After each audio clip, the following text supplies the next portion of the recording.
Renungan Tetes Embun. Renungan Tetes Embun, Selasa 4 Juni 2024. Kejujuran. Kutipan dari Injil Markus bab 12 ayat 14.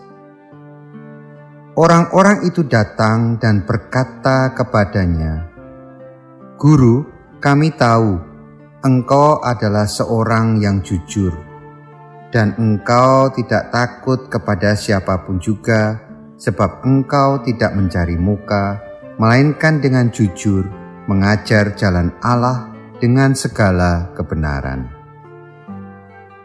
Sobat Katolikana, beberapa waktu lalu seorang mahasiswi yang juga selebgram menjadi viral. Pasalnya dia bergaya hidup mewah dan suka flexing. Namun ternyata dia adalah salah satu penerima beasiswa KIP kuliah. KIP kuliah adalah beasiswa bagi orang yang tak mampu yang mau berkuliah. Belakangan setelah viral dan dikuliti netizen, ia meminta maaf serta mengundurkan diri dari penerima beasiswa tersebut. Ketika saya masih duduk di bangku SD, guru ilmu pengetahuan alam memberi pelajaran tentang mencangkok. Hari itu kami diminta praktek mencangkok pohon-pohon yang berkambium di sekitar sekolah. Setelah pelajaran, guru itu memberi tugas untuk mencangkok pohon di sekitar rumah kami. Tugas itu akan dikumpulkan 1 bulan lagi. Kebetulan rumah kami di desa, jadi masih banyak pohon yang bisa dicangkok, seperti jambu, rambutan, mangga, alpukat, kelengkeng, dan sebagainya. Beberapa waktu berlalu, saya sudah lupa akan tugas itu. Seminggu sebelum batas pengumpulan, seorang teman menanyakan pada saya, "Bagaimana teman, tugas IPA yang mencangkok? Sudah jadi belum?" Saya pun kaget karena melupakan tugas itu. "Wah, belum. Saya lupa. Gimana ya?" jawab saya. Sepulang sekolah, saya langsung menuju kebun untuk mencangkok beberapa batang mangga dan jambu, dengan harapan sebelum dikumpul akan tumbuh akar. Sehari sebelum pengumpulan tugas, saya memeriksa hasil cangkokan. Ternyata tak tumbuh sehelai akar pun. Malahan mulai terbentuk kulit kayu baru. Padahal sudah sering saya siram, bahkan saya doakan.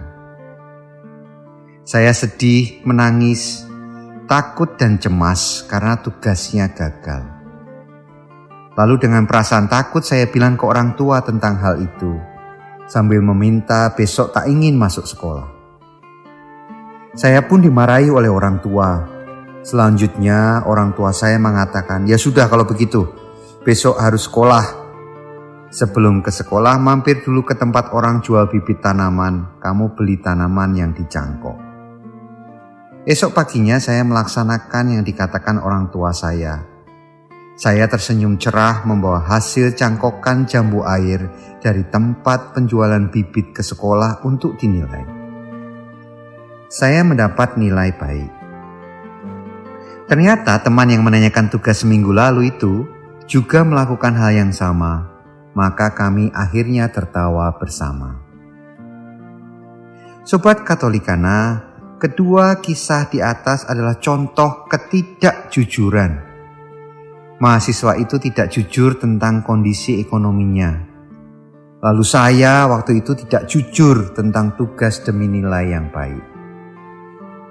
Ketika merenung tentang hal ini, saya tersadar, ternyata dari kecil kita sudah terbiasa hidup dengan ketidakjujuran. Kita menjadi tidak jujur untuk mencari selamat karena takut, mencari muka, mencari uang, ketenaran, enaknya sendiri, dan lainnya. Sehingga semakin kita bertambah dewasa, kita makin terbiasa dengan ketidakjujuran. lama-lama sudah menjadi kebiasaan dan bagian dari hidup kita. Banyak orang-orang yang tak jujur di sekitar kita dan nyatanya kita termasuk di dalam kelompok tersebut.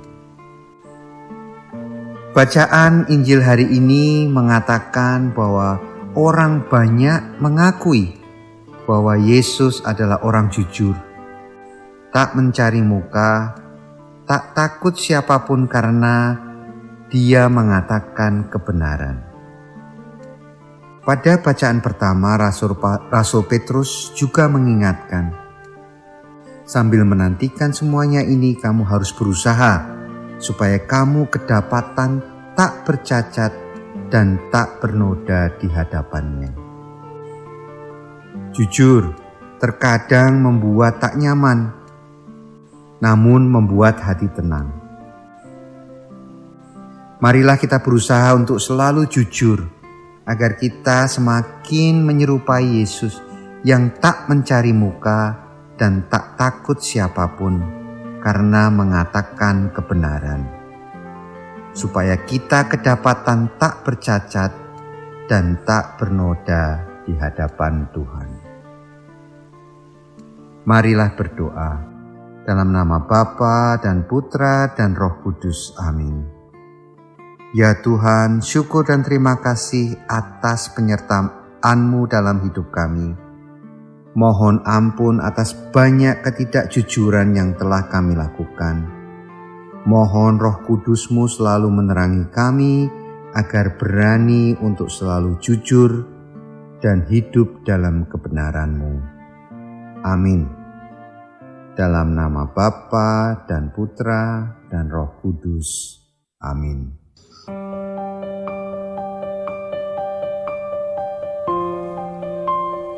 Demikian Anda telah mendengarkan Tetes Embun yang dipersembahkan oleh Radio Katolikana. Renungan Tetes Embun bisa Anda simak di Radio Katolikana, media sosial Radio Katolikana, dan YouTube Katolikana. Terima kasih dan sampai jumpa.